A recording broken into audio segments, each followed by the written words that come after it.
Bismillahirrahmanirrahim. Assalamualaikum warahmatullahi wabarakatuh. Salam. Alhamdulillahirabbil alamin wa habi nasta'in ala umurud dunya waddin wassalatu wassalamu ala asrofil anbiya wal mursalin wa ala alihi wa ashabihi asma'in nama ba'du. Kepada yang terhormat Al-Ustadz Kiai Haji Wafiuddin Sakam dan teman-teman semua serta hadirin dan hadirat yang saya hormati.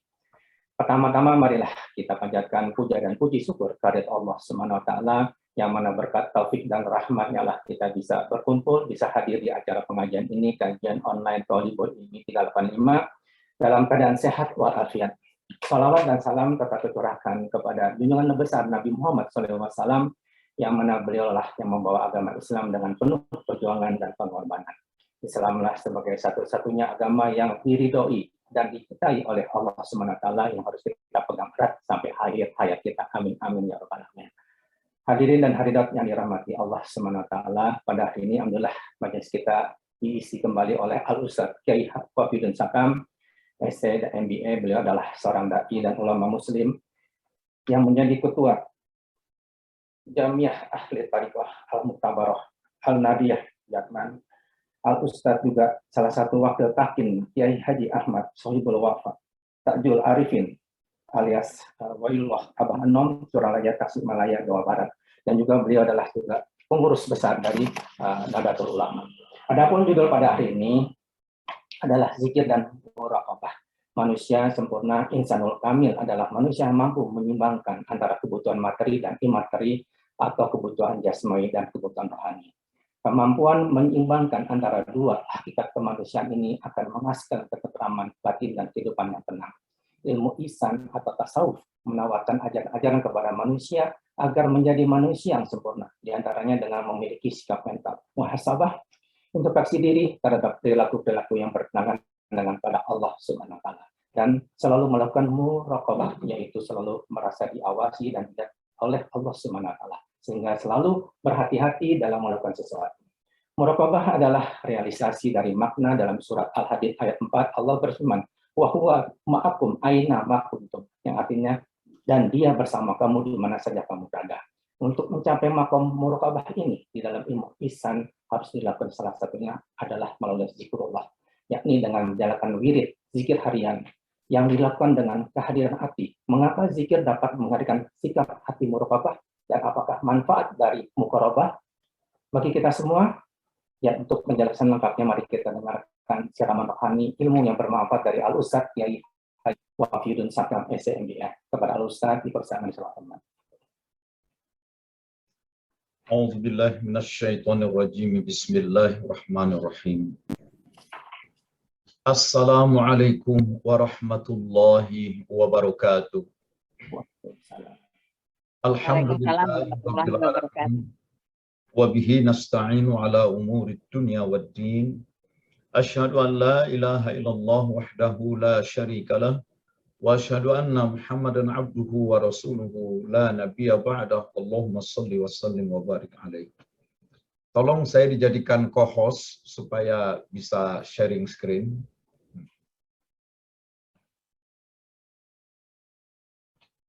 Dari partisipan aja, dari partisipan ada more, klik aja. Ya, baik, terima kasih.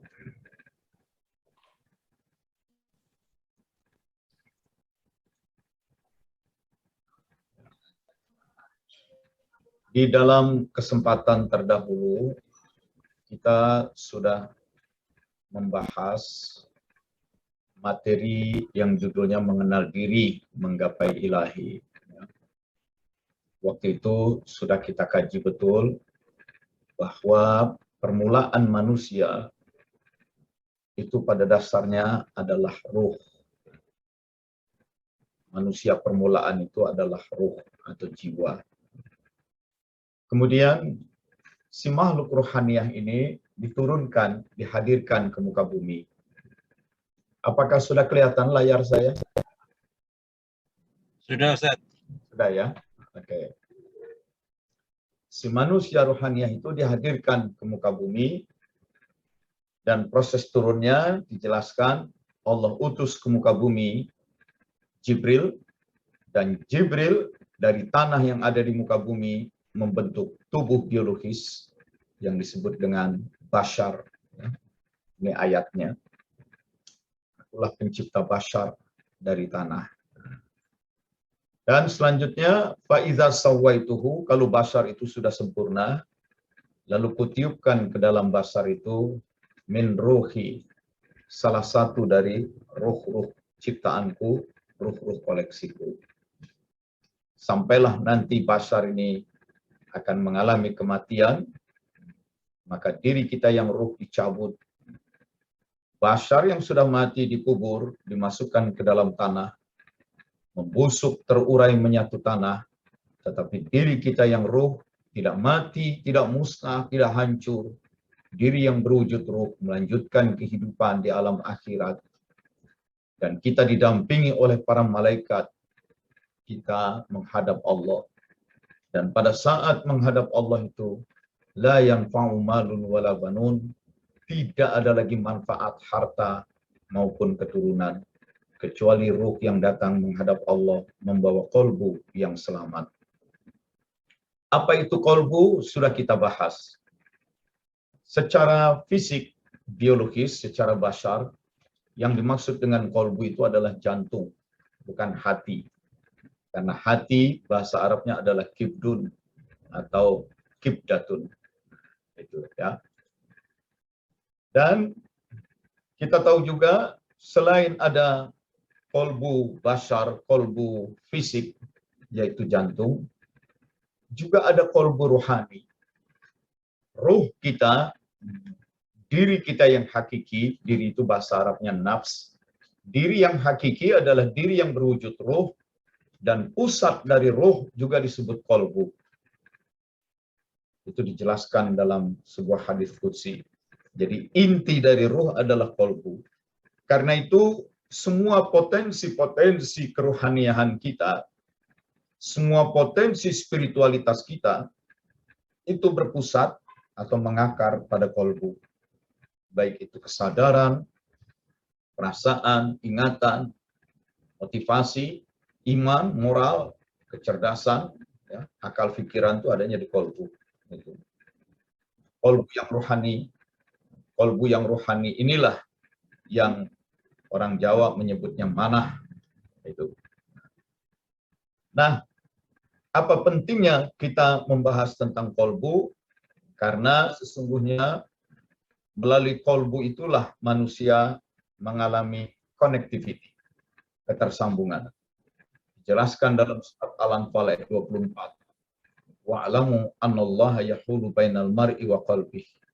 Sesungguhnya Allah berinteraksi dengan manusia melalui kolbunya. Kolbu ini juga bisa menghadapi problem. Bisa saja kolbunya itu kotor, ya, dan kotoran itu berpenyakit, banyak keterangan hadisnya itu. Kalau sudah kotor, berpenyakit, kolbu pun bisa mengeras. Sehingga ketika mengeras, apa yang Allah sampaikan berupa hidayah atau petunjuk, berupa inspirasi atau ilham, berupa karomah atau barokah, itu tidak tembus masuk ke dalam kolbu. Maka kita perlu membersihkan kolbu. Nah, membersihkan kolbu itu tidak ada jalan lain kecuali berzikir. Dijelaskan dalam hadis ini, inna likulli syai'in siqalah. Segala sesuatu ada pembersihnya. Dan pembersih kolbu adalah zikrullah. Jadi tujuan kita berzikir yang paling utama adalah untuk membersihkan kolbu. Itu. Jadi zikir itu tidak sekadar diucapkan dengan mulut. Zikir itu sungguh pun diucapkan, dimasukkan ke dalam kolbu. Wa afdalu zikri la ilaha illallah. Zikir yang paling afdal adalah la ilaha illallah. Karena itu perbanyaklah la ilaha illallah, la ilaha illallah, la ilaha illallah, la ilaha illallah, la ilaha illallah. Diucapkan dengan mulut, tetapi dibidikkan, diarahkan ke kolbu. Tujuannya apa? Untuk membersihkan kolbu. Yang kedua, tujuan zikir itu adalah untuk membentengi diri kita. Dalam hadis qudsi Allah katakan, La ilaha illallah hisni. La ilaha illallah itu adalah bentengku. Dan orang yang mengucapkannya sama dengan dia memasang benteng. Dia memasukkan dirinya ke dalam benteng itu. Terutama benteng dari iblis atau setan. Karena iblis atau setan selalu saja berusaha mendatangi manusia dari depan, dari belakang, dari kanan, dari kiri. Maka kita pasang benteng dengan zikir La ilaha illallah. Yang ketiga, La ilaha illallah itu adalah zikir yang paling efektif untuk memperbarui iman, untuk memperkokoh, memperkuat iman. Sebagaimana pesan Nabi dalam hadis riwayat Imam Ahmad ini, Jaddidu imanakum, perbaharui selalu imanmu. Bagaimana caranya iman ada di dalam qalbu yang sifatnya rohania? Nabi katakan, aktsiru min qaul, perbanyaklah ucapan la ilaha illallah. Jadi diwujudkan, ditembakkan masuk dalam qalbu. Itu. Nah, bagaimana cara melatihkan supaya zikir la ilaha illallah itu tembus masuk ke dalam qalbu? Para ulama, khususnya ulama sufi, mengingatkan adanya yang disebut latifah. Berasal dari kata latif, latif itu artinya lembut, peka, atau sensitif. Maka latifah, jamaknya lataif, itu maksudnya adalah titik-titik atau wilayah-wilayah yang peka, yang sensitif terhadap zikir. Kalau telinga, itu sensitif terhadap suara. Mata, sensitif, peka, latif terhadap cahaya. Hidung, sensitif, peka terhadap aroma atau bau. Kulit, itu sensitif terhadap rabaan, sentuhan, dan temperatur. Begitu. Maka indera kita, secara fisik, kita punya 5 indera, panca indera, yaitu penglihatan melalui mata, pendengaran melalui telinga, penciuman melalui hidung, ya, kemudian perasa melalui lidah, dan peraba melalui kulit. Itu kan fisik, itu kan bashar, tubuh biologis. Sedangkan kita zikir itu mau kita tembuskan masuk ke dalam ruh. Zikir mau kita tembuskan masuk ke dalam pusatnya ruh, yaitu qalbu. Nah, lewat mana? Para ulama jelaskan, pada diri kita itu ada titik-titik ruhaniyah. Ya. Titik ruhaniyah yang sangat peka, sangat sensitif. Kalau kita tempatkan 2 lapis jari di bawah puting susu kiri, nah, di situ ada titik yang disebut latifatul qalbi. Itu wilayah yang sangat peka, sangat sensitif, yang membidik langsung, mengarah langsung ke qalbu. Karena itu zikir lewatkan titik atau wilayah itu. Yang kedua, puting susu kanan, kita tempatkan 2 lapis jari di bawahnya. Nah, di bawahnya lagi ada latifatul ruhi. Begitu juga di sebelah kanan atas, ya. Sebelah kiri atas, lalu sebelah kanan atas, dan di tengah-tengah, kemudian ke dahi sampai ke ubun-ubun yang menjalar ke sekujur tubuh. Bukan sekujur tubuh, sekujur diri kita. Inilah 7 titik yang disebut titik latifah, titik sensitivitas rohani. Apabila zikir dilalukan, dilewatkan pada titik-titik di wilayah itu, maka zikir itu mudah sekali masuk, terserap ke dalam ruh dan ke dalam qalbu. Karena itu zikir itu dimulai dari perut bagian bawah. Nah, lihat ke layar ya. Nah, naik ke atas terus sampai melewati titik ke ubun-ubun, ke kanan dada kanan, ilaha, dan kemudian di dada kiri, illallah. La kanan, ilaha, ke kiri, illallah. Maka dengan zikir dilalukan pada wilayah-wilayah yang terdapat latifah, sensitivitas, ya, sensitivitas rohania, maka zikir itu menjadi tembus ke dalam ruh, ke dalam pusatnya ruh atau kolbu.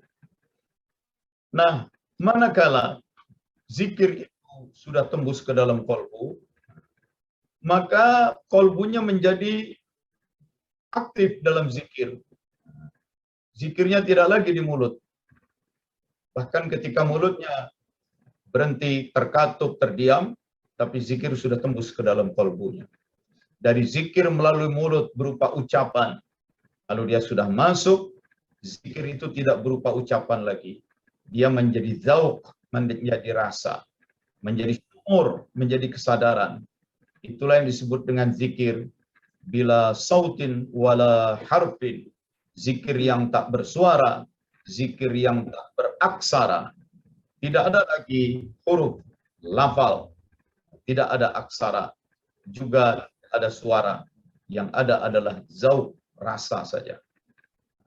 Maka zikirnya berubah dari zikir yang disuarakan secara eksplisit dari mulut menjadi zikir yang khafi.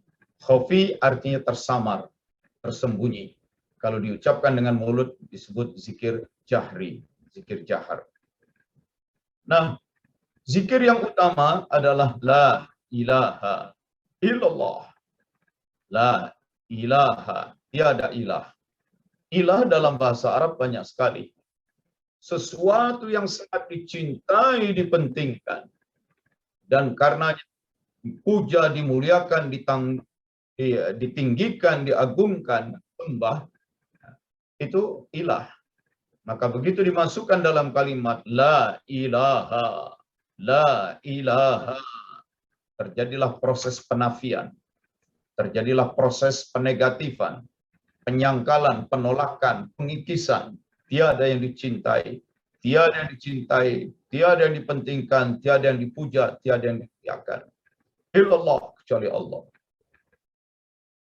Ilah selain bermakna sesuatu yang dicintai, dipentingkan, maka wajarlah sesuatu yang dicintai itu menjadi sesuatu yang dituju, sesuatu yang didamba, sesuatu yang didekati, dicari, sesuatu yang dikejar, sesuatu yang diharap.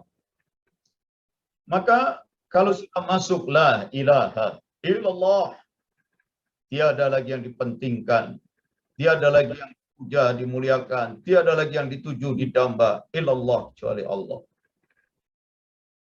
Makna ilah yang begitu banyak, saya kelompokkan, saya bikin menjadi 3 klaster. Selain dicintai dan dipentingkan, kemudian dituju, didamba, dikejar, didekati, dicari, maka otomatis apa yang dicintai, apa yang didamba itu menjadi sesuatu yang ditaati, sesuatu yang diladeni, dilayani, sesuatu yang diperturutkan, sesuatu yang diutamakan. Inilah makna ilah. Kalau Anda terlalu sulit menghafalnya karena terlalu banyak, paling tidak 3 klaster pokok. Ilah adalah sesuatu yang dicintai dan karenanya dipentingkan. Ilah adalah sesuatu yang dituju, dikejar, didamba, dicari, harap, dijadikan tempat bergantung. Ilah adalah sesuatu yang ditaati, diladeni, diperturutkan. Dan semua itu tempatkan dalam makna la ilaha illallah. La ilaha illallah. La ilaha illallah. Nah, zikirkan itu melewati titik-titik latifah. Dengan mata dipejamkan, arahkan zikir itu masuk dari perut bagian bawah, dan kemudian dirasakan, disadari betul, masuk, arahkan ke atas, naik ke atas.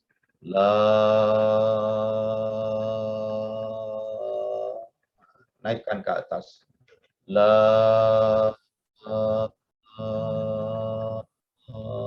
Terus untuk memudahkan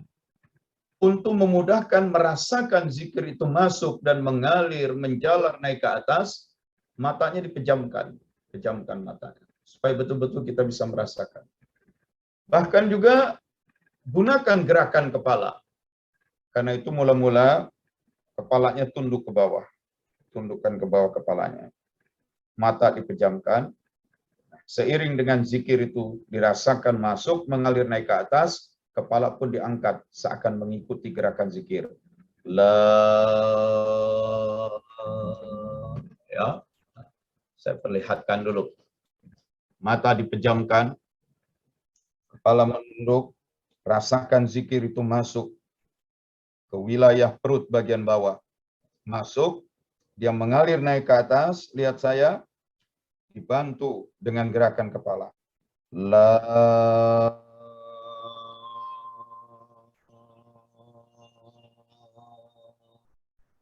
mengalir betul sampai ke leher, sampai ke otak, sampai ke ubun-ubun. Lalu arahkan ke dada kanan. Ilaha, ilaha, rasakan itu. Lalu ke dada kiri. Illallah, illallah. Jadi lengkapnya la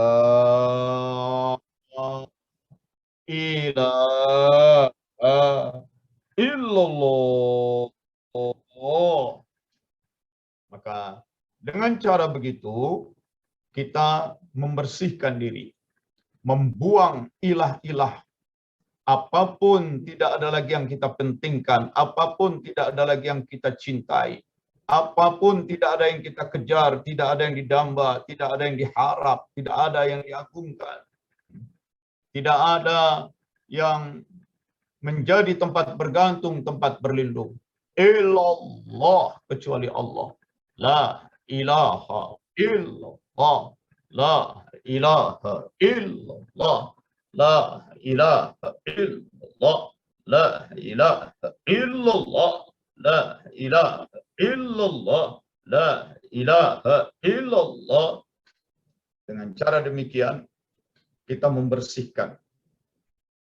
Sehingga tidak ada lagi mahabbah, kecintaan kepada apapun kecuali kepada Allah. Tidak ada lagi iskun, kerinduan kepada apapun kecuali kepada Allah. Tidak ada lagi keberharapan, kebergantungan kepada apapun kecuali hanya kepada Allah. Maka ketika kita betul-betul membersihkan diri, maka menguatlah iman. Atau dalam bahasa lain, ya, ini. Ma wasu'ani rabbus samawati wal ard. Ya. Dalam sebuah diskusi Allah katakan, begitu luasnya langit dan bumi tidak akan mampu menampung kehadiranku. Walakin qalbu abdil mu'min, qalbu hambaku yang beriman, di dalamnya lah aku hadir, di dalamnya lah aku bersemayam. Ma wasu'anis sama'u wal ard. Langit dan bumi tidak cukup luas untuk menampung kehadiranku. Walakin wasu'ani qalbi abdil mu'min. Tetapi cukuplah menampung kehadiranku qalbu hambaku yang beriman. Hidayah Allah masuk. Hidayah Allah masuk. Rahmah kita kasih Allah masuk. Petunjuk masuk, rahmat masuk, maghfirah, ampunan masuk, karamah, kemuliaan dari Allah masuk. Sehingga antara manusia dengan Allah itu tidak ada lagi penghalang. Dan si manusia itu kalau hidayah sudah masuk, kalau iman sudah masuk, kalau karamah sudah masuk, apa yang terasa oleh si manusia itu? Si manusia itu merasa terawasi oleh Allah. Allah tidak lagi jauh di luar dirinya. Tetapi esensi Allah hadir di dalam dirinya. Ilmu Allah hadir di dalam dirinya. Daya penglihatan Allah hadir di dalam dirinya. Kesadaran Allah hadir di dalam dirinya.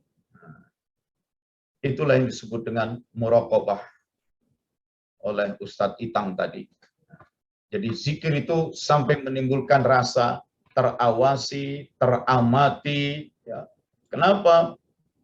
Karena kita sadar betul Allah itu maha ada dan maha mengadakan. Sehingga diri kita menjadi ada karena diadakan oleh Allah. Berarti kita mengada itu karena iradah, karena kehendak Allah. Nyatanya diri kita sudah ada. Berarti iradah Allah itu sudah hadir di dalam diri kita. Diri yang roh maupun diri yang fisik, biologis. Kita sudah menyatu. Diri kita yang roh dengan tubuh sudah menyatu. Dan dengan itu semua terjadi karena iradah, karena kehendak Allah. Allah mengadakan. Allah maha ada dan maha mengadakan. Allah maha hidup dan maha menghidupkan. Kita masih bisa bernapas badan kita. Kita masih punya kehidupan. Itu karena kehidupan Allah yang Allah tanamkan pada diri kita. Allah hadir pada diri kita. Allah juga cerdas dan maha mencerdaskan. Ketika saya sedang berbicara seperti saat ini, saya sadari betul bahwa mulut yang disebut mulut Wafiyuddin ini, mulut ini pun bagian dari kepala bagian seluruh tubuh itu ciptaan Allah. Dan ketika mulut itu bersuara, memancarkan, mengekspresikan kecerdasan-kecerdasan, perasaan, ide, gagasan, sesungguhnya semua itu pun dari Allah. Iradah Allah, ilmu Allah hadir pada diri kita. Allah menghidupkan, Allah mencerdaskan, dan Allah memberikan kehendak, keinginan pada diri kita, juga memberikan kekuasaan. Nah, inilah muraqabah, merasa terus diawasi oleh Allah. Zikir. Begitu pengantar pertama. Ustadz Itang sebagai moderator, silakan dilanjutkan. Zikir muraqabah, judulnya begitu. Zikir yang sampai membuat diri kita terawasi, teramati, sampai diri kita itu kita merasakan under control, sehingga kita ini remotely control, secara remote dikontrol oleh dia. Nah, itu muraqabah. Silakan. Ya, terima kasih Pak Yai. Ini buat sesi tanya jawab Pak ya. Apa dilanjut kembali? Silakan. Silakan teman-teman. Tadi kajian dari Pak yang singkat mengenai tentang zikir la ilaha illallah dan juga tentang muraqabah. Silakan Pak Adi dari angkatan 380 nih. Silakan Mas Adi. Assalamualaikum Ustaz. Assalamualaikum Itang. Warahmatullahi wabarakatuh. Kalau menurut saya kajian kali ini bukan kajian akidah maupun fikih, tapi lebih tepatnya kajian tasawuf ya Ustaz ya. Saya ingin bertanya bahwa manusia itu ada yang membaginya atas 2 unsur ataupun 3 unsur. Kalau yang 2 unsur itu jasad, jiwa atau ruh. Kemudian yang kedua yang membagi jadi 3 itu jasad, jiwa, dan ruh gitu. Nah, ini nanti mohon dijelaskan Ustadz ya. Sedangkan istilah ruh itu tadi dikatakan itu ciptaan gitu. Tapi kalau baca dari ayatnya itu kan misalnya surat Shad ayat 72, maka apabila telah kusempurnakan kejadiannya dan kutiupkan kepadanya ruhku. Nah, ini ruh ini ciptaan atau hembusan atau tiupan? Ini mungkin yang perlu dijelaskan selain yang tadi. Kemudian ada istilah kolbu dan fuad. Nah, ini mungkin perlu dijelaskan juga nih Ustadz ya. Yang terakhir adalah kalau pembagiannya 3, jasad, ruh, dan jiwa, nanti yang dimintai pertanggungjawaban itu ruh atau jiwa. Karena ada ayatnya juga yang menyatakan bahwa hai jiwa yang tenang, kembalilah ke Robmu gitu ya, atau ke Tuhanmu. Terima kasih Ustadz. Assalamualaikum. Waalaikumsalam warahmatullahi wabarakatuh. Ya. Langsung nih. Langsung Pak Kiai. Oke, kalau langsung.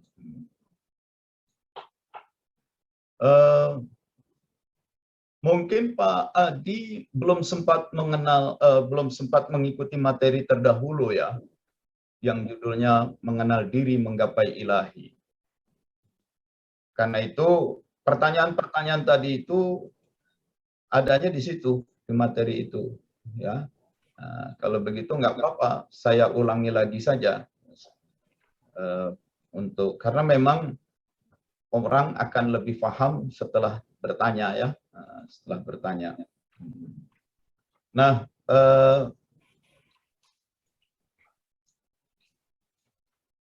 waktu itu kita bahas ya, bagian pertama itu adalah pengertian nafs dulu ya. Yang waktu itu kita bahas adalah pengertian nafs. Nafs itu apa? Di Indonesia, nafs itu diserap ya. Istilah nafs langsung diserap menjadi nafsu. Hanya saja nafsu itu kemudian diartikan sebagai keinginan-keinginan. Dan keinginan yang buruk, hasrat jahat. Itu. Padahal tidak tepat. Istilah nafs dalam bahasa Arab itu artinya diri. Nafs itu diri. Ibda bin nafsika, mulailah dengan nafs, mulailah dengan dirimu. La yukallifullahu nafsan. Allah tidak akan memberikan beban kepada suatu nafs, kepada suatu diri, atau kepada seseorang. Jadi ringkas cerita, nafs itu dalam bahasa Arab artinya diri, pribadi, orang, the self, the individu atau individuality, itu nafs dalam bahasa Arab. Itu nafs. Ya. Nah, kalau sudah tahu nafs artinya diri, yang mana dirimu? Nah, itu. Yang mana dirimu? Orang sering menunjuk dirinya itu adalah tubuhnya ini, badannya. Sehingga kalau ditanya sejak kapan dirimu itu hadir? Sejak tubuh ini terlahir. Paling tidak sejak tubuh ini mulai terbentuk sebagai janin di dalam rahim. Tapi Allah justru katakan bahwa manusia itu sudah ada sejak dulu. Dan dulu-dulunya manusia itu adalah lam yakun syai'an madhkura. Sesuatu yang belum dikenal, sesuatu yang bisa disebut. Karena ketika Allah mencipta manusia, yang pertama Allah cipta adalah ruh. Jadi manusia yang dicipta oleh Allah bukan manusia berupa fisik, bukan berupa badan. Nah, manusia itu kan diri manusia ya, individu manusia, dirinya manusia, diri individu, itu kan bahasa Arabnya itu kan nafs. Nafs itu yang mana? Nafs yang awal itu nafs yang berwujud ruh. Ruh itu bahasa Arab, bahasa Indonesianya jiwa. Jadi kalau begitu, diri manusia yang hakiki yang mana? Diri yang jiwa. Jiwa itu, itulah diri kita yang hakiki. Jiwa kita, itulah diri kita yang hakiki. Atau kalau kita orang Arab, ruh itulah nafs yang sesungguhnya. Nah, bahkan para ulama sufi katakan ruh yang pertama dicipta itu adalah ruh Muhammad. Ini Muhammad yang ruh, Muhammad yang jiwa. Dan jiwa itu, ruh itu, wujudnya adalah nur, cahaya. Artinya memiliki gelombang, memiliki frekuensi. Allahu nur samawati wal ard. Allah adalah nur. Allah adalah cahaya langit dan bumi. Karena Allah nur, yang pertama dicipta adalah nur Muhammad, ruh Muhammad, ya, jiwa Muhammad. Dari situlah baru dicipta ruh-ruh lain, ruh-ruh lain, ruh-ruh lain, ruh-ruh lain. Ruh itu ya ciptaan Allah. Di beberapa medsos, terutama medsos anak-anak NU, lagi banyak didiskusikan. Gus Bahaudin katakan roh itu bukan makhluk. Tapi ada ulama yang lebih senior, Gus Koyum, ya roh itu makhluk. Apapun selain Allah, ya ciptaan Allah, datang dari Allah, mewujud karena kehendak Allah, berarti makhluk. Itu roh itu makhluk. Roh itu nur, roh itu jiwa bahasa Indonesianya, dan itulah nafs, diri kita yang hakiki. Setelah dicipta makhluk-makhluk rohaniah di alam lahut, begitu kata Syekh Abdul Qadir Jailani, Allah mencipta alam fisik yang di situ ada bumi, lalu Allah kumpulkan para malaikat dan berkata, aku akan menjadikan di bumi itu ada khalifah. Siapa yang siapkan jadi khalifah? Yang disiapkan adalah manusia. Lah manusianya masih dalam wujud roh. Ya, manusia rohaniah itu diturunkan hadir ke muka bumi. Tetapi kalau dia dihadirkan ke muka bumi berupa ruh saja, lalu kita cuma berwujud ruh rame-rame gentayangan di muka bumi, bagaimana kita menjalankan tugas? Katanya dihadirkan untuk menjadi khalifah, pemegang mandat dari Allah, wakil Allah untuk memelihara kehidupan di bumi, membangun kemakmuran. Ya kalau cuma ruh saja, bagaimana ruh menghasilkan karya-karya kemakmuran? Maka sebelum manusia rohaniah itu diturunkan, Allah utus lebih dulu Jibril. Jibril turun ke muka bumi, dari tanah yang ada di bumi itu, Jibril membentuk sebuah konstruksi fisik biologis. Fisik karena memang dia material, biologis karena dia bio, hidup. Ini bukan berbeda dengan batu-batuan. Kalau batu-batuan itu cuma jasad, jasad itu artinya fisik, benda, badan. Tapi kalau jasad itu sudah memiliki hayat atau nyawa, daya hidup, itu namanya bashar. Itu dijelaskan dalam surat Shad ayat 71-72. Akulah pencipta bashar dari tanah. Dan kalau sudah sempurna, kutiupkan ke dalamnya sebagian dari ruhku, sebagian dalam makna salah satu dari ruh-ruh ciptaanku, ruh-ruh koleksiku. Nah, jadi kalau menurut ayat ini, manusia itu pada dasarnya dua bagian. Diri, nafs itu diri atau individu. Diri yang hakiki, individu yang sebenarnya adalah diri individu yang berwujud roh atau jiwa. Jangan dibeda-bedakan lagi ruh dengan jiwa. Ruh bahasa Arab, jiwa bahasa Indonesia. Itu. Ya. Jadi diri yang hakiki itu adalah diri yang berwujud roh, dihadirkan ke dalam bashar. Fungsi bashar adalah sebagai cangkang, sebagai wadah, sebagai casing. Nah, manusia yang hakiki yang ruh, manusia yang dicipta dengan membawa misi dan tujuan hidup adalah yang jiwa, yang ruh. Manusia yang mengemban tugas dan tanggung jawab adalah jiwa, yang ruh. Nah, hadirlah si manusia rohaniah itu ke dalam bashar. Dan nanti makin lama, bashar makin lemah, makin tua, sakit-sakitan, bashar itu mati.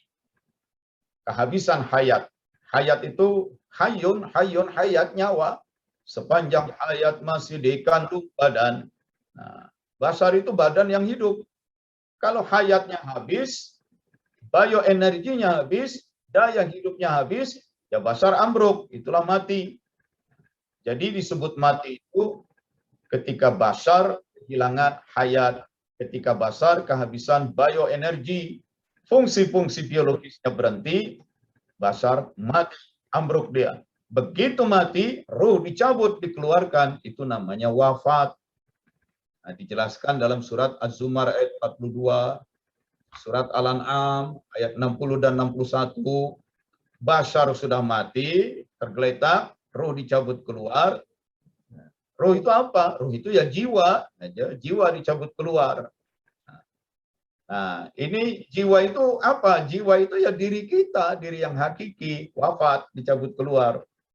Bashar yang sudah mati membusuk, terurai, lepas, musnah menyatu tanah, diri yang ruh itu, yang jiwa itu tidak mati, tidak musnah.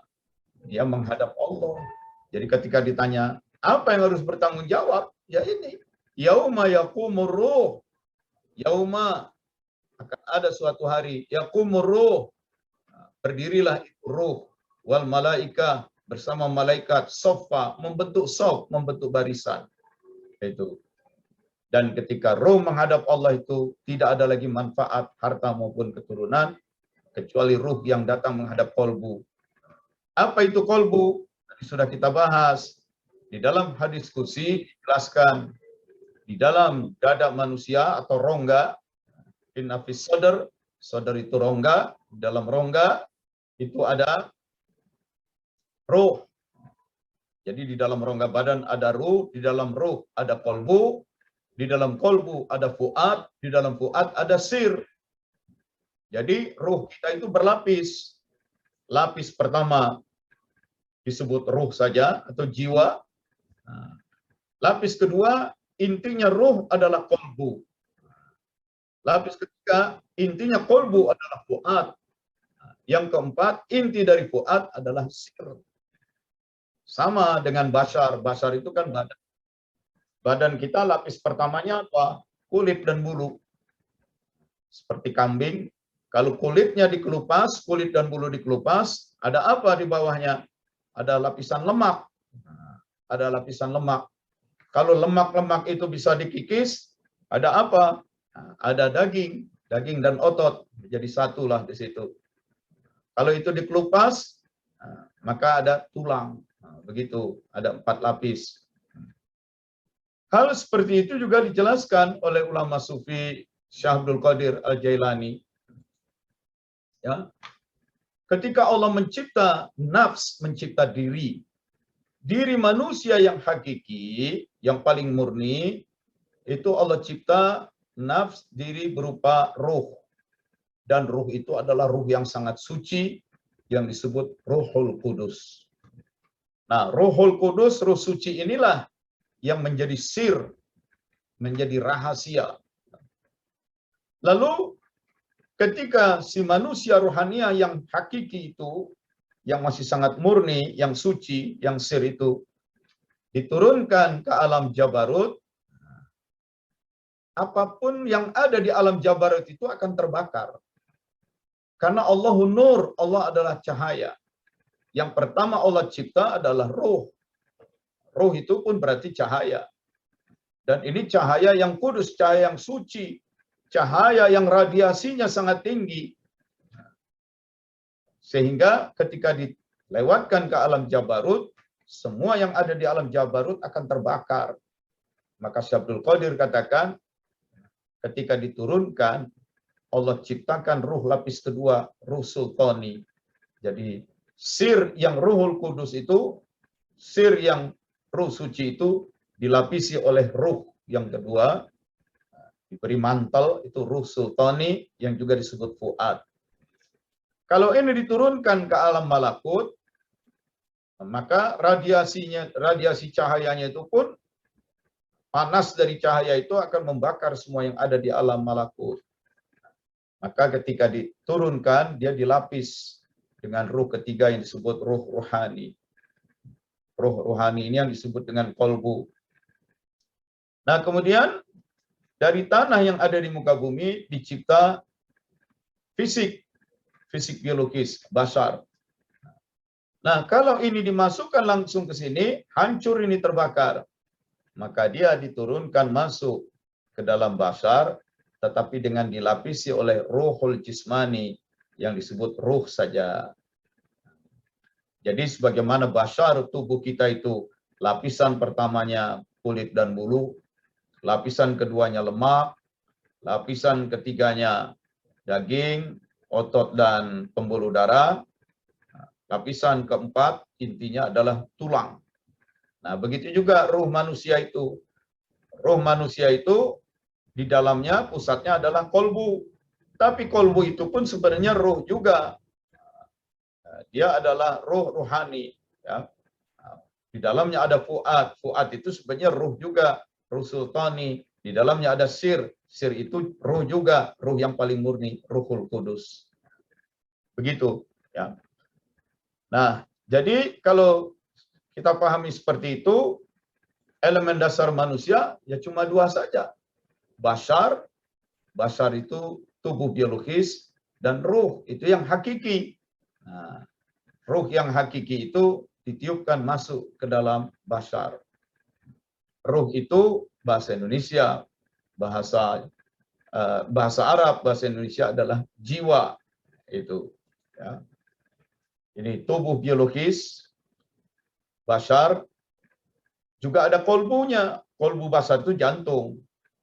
Maka dalam satu hadis katakan, di dalam jasad ada segumpal daging. Nah, gumpalan daging itulah disebut qalbu.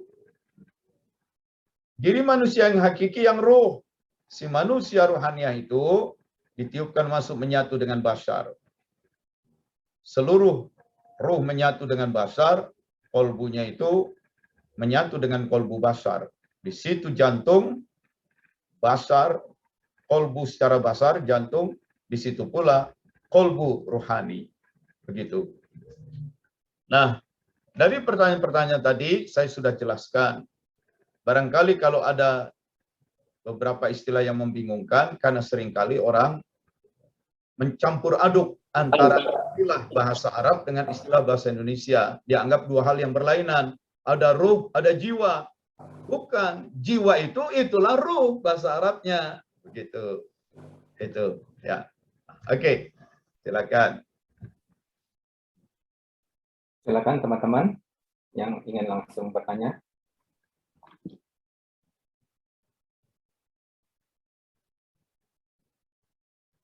Sambil ini Pak Kiai, saya bertanya juga Pak Kiai ya.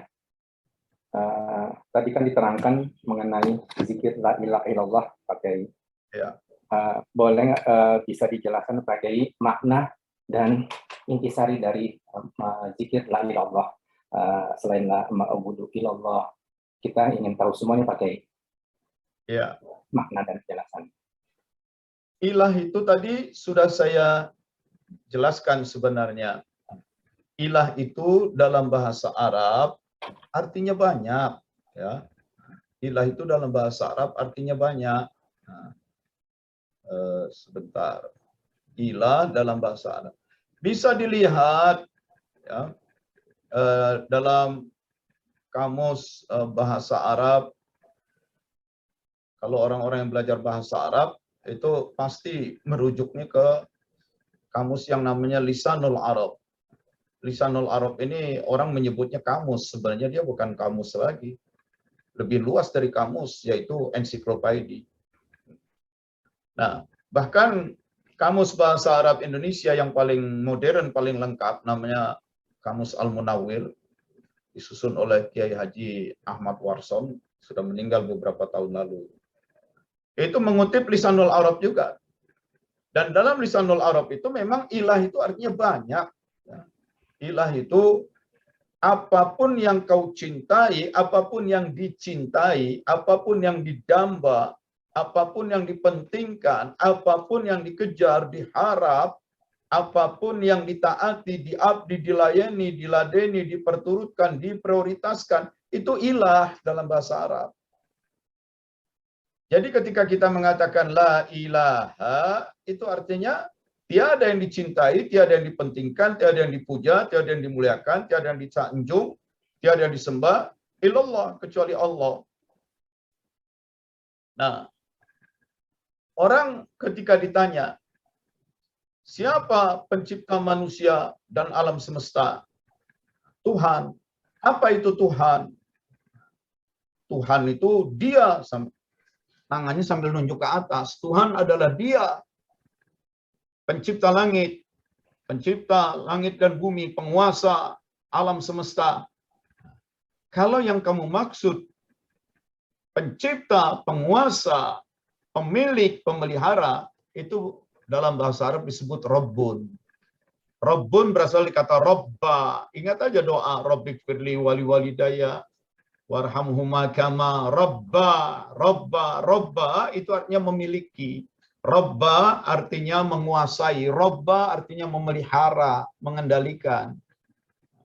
Maka dia disebut sebagai Rabbul Alamin, pemilik alam semesta.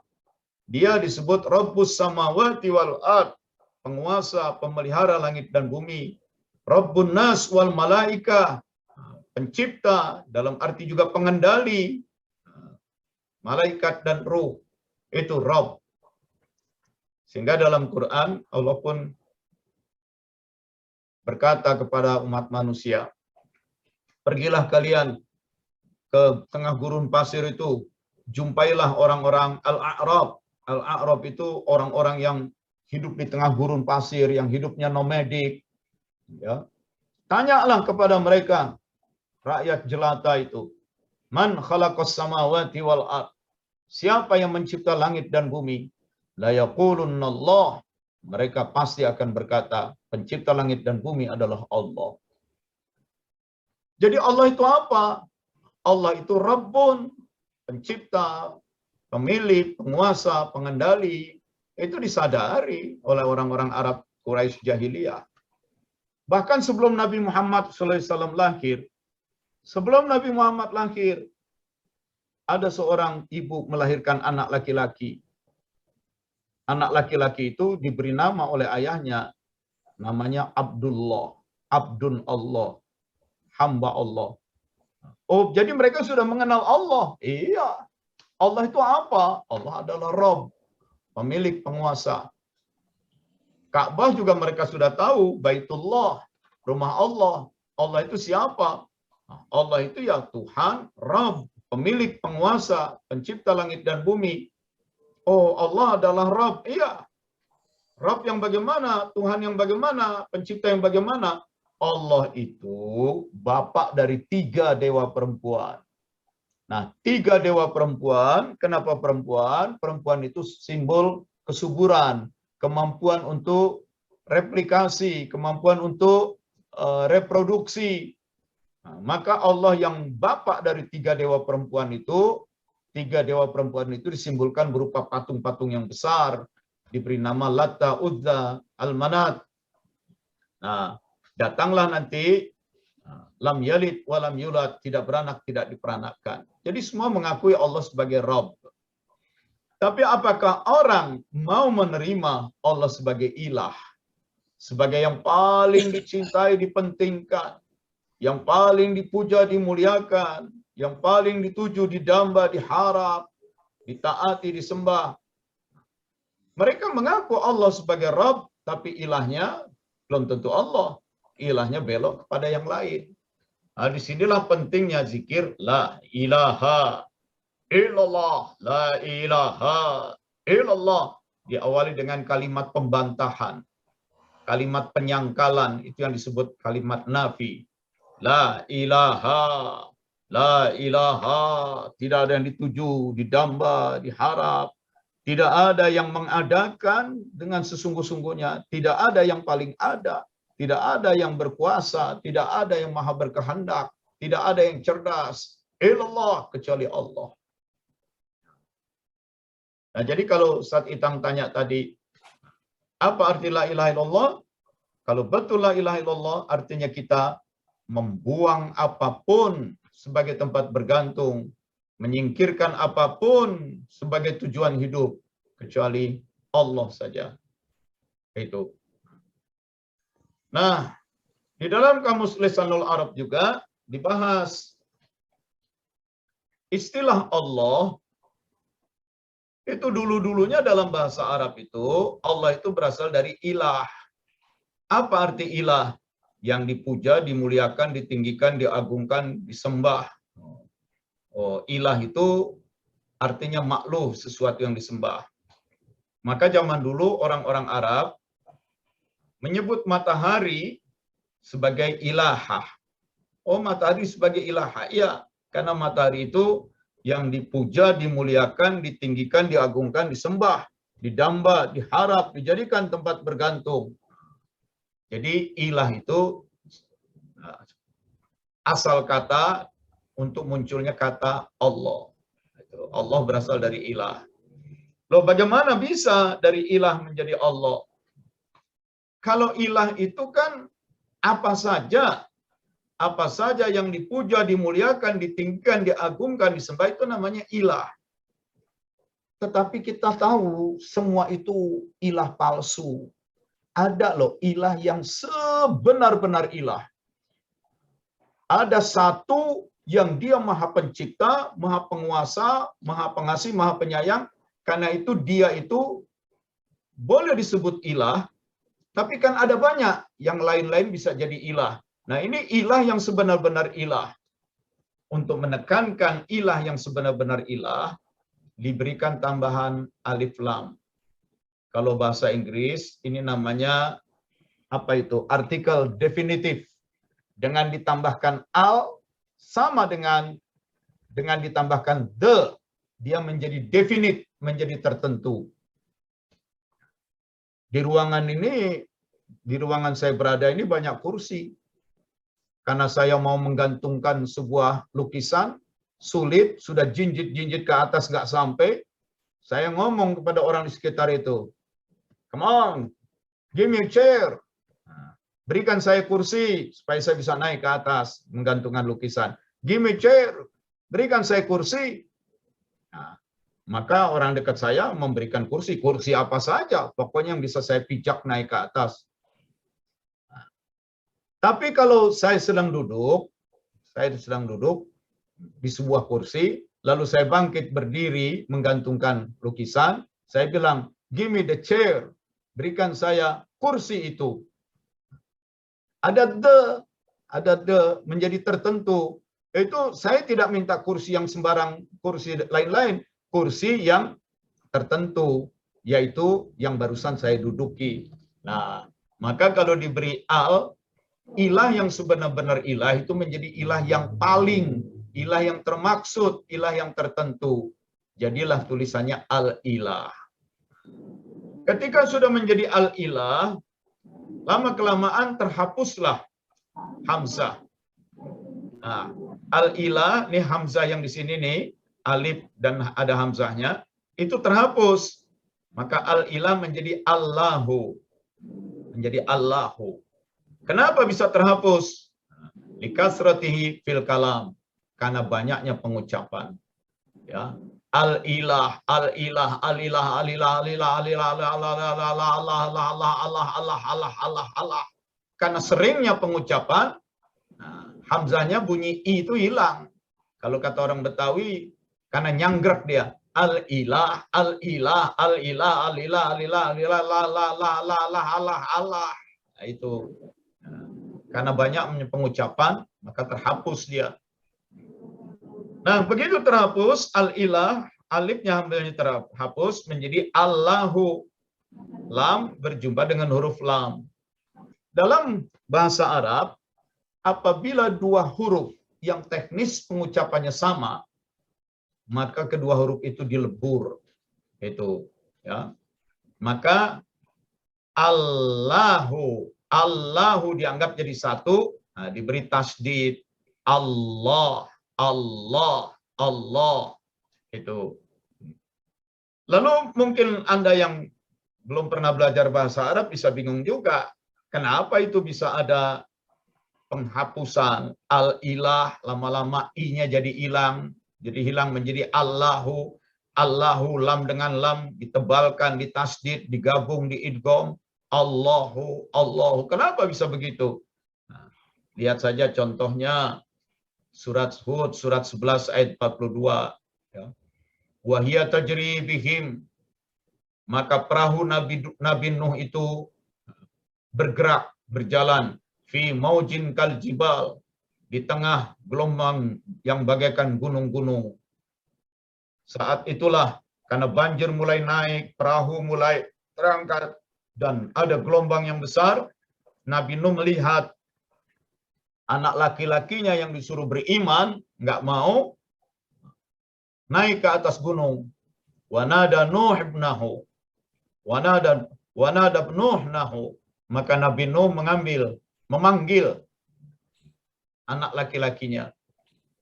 Wa kana fi ma'zilin, yang sedang mendaki.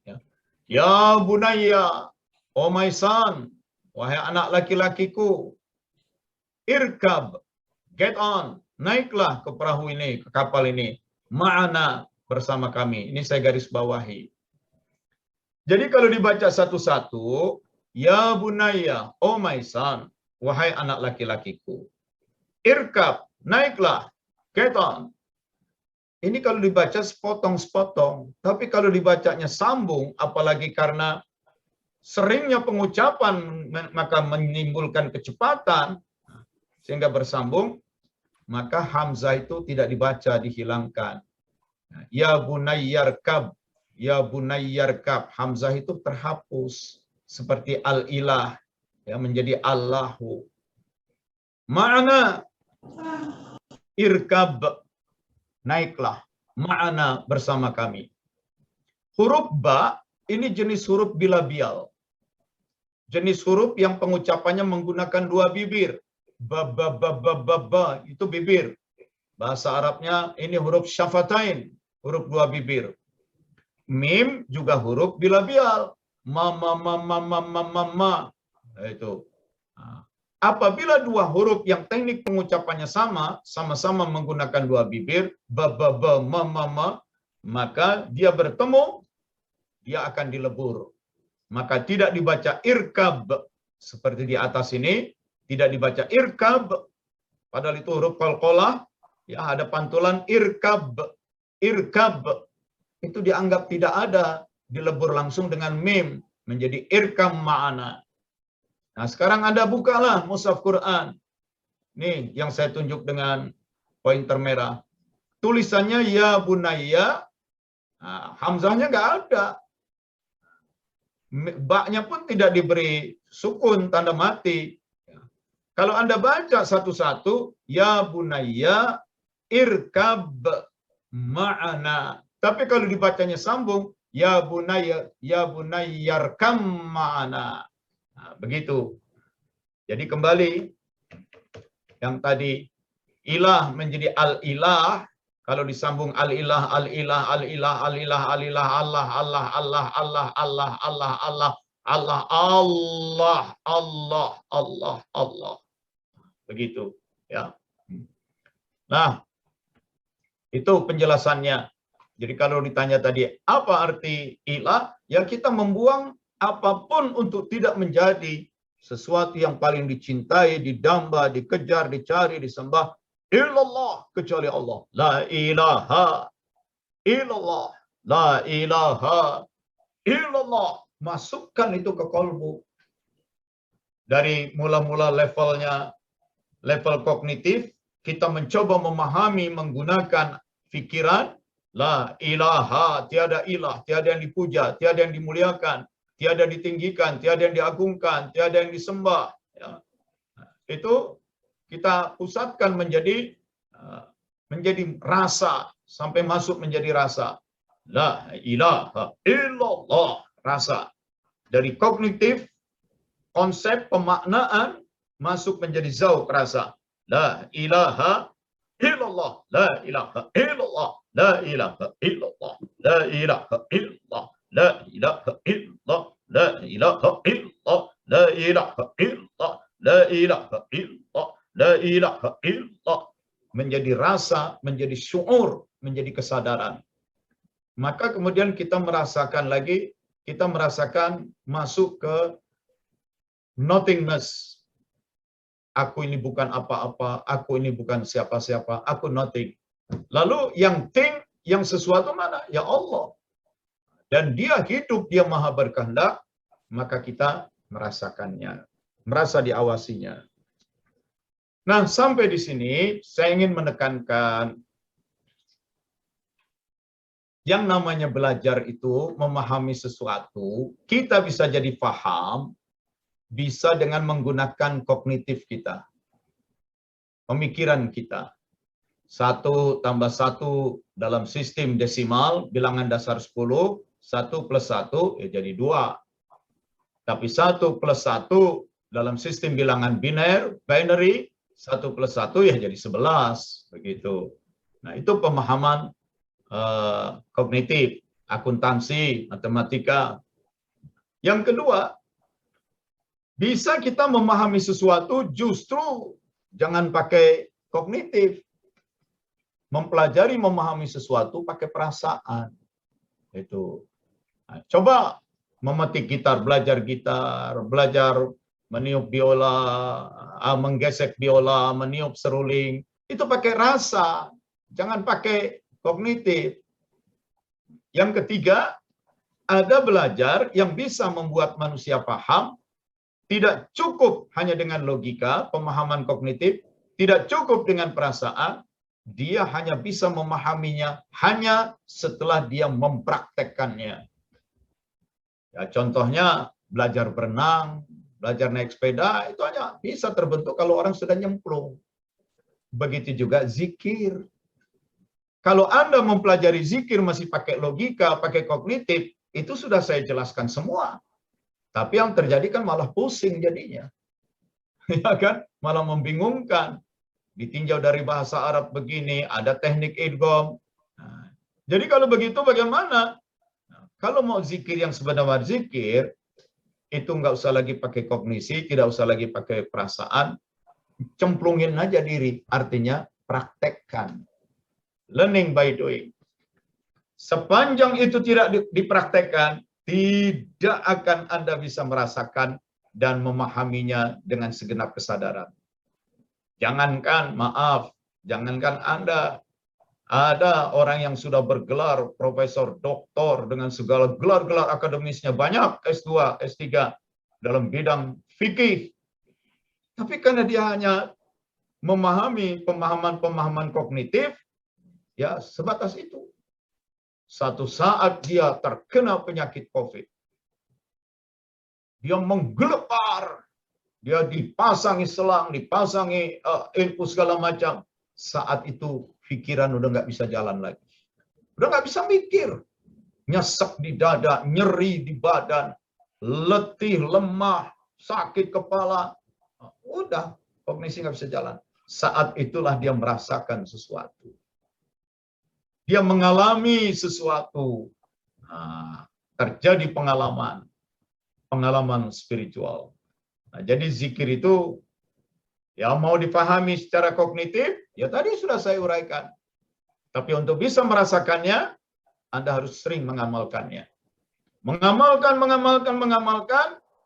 sampai nanti tiba pada suatu experience luar biasa. Hanya apa boleh buat, saya terpaksa, tapi juga harus mengatakannya. Dalam mengamalkan zikir itu tidak bisa sembarangan. Tidak bisa sembarangan.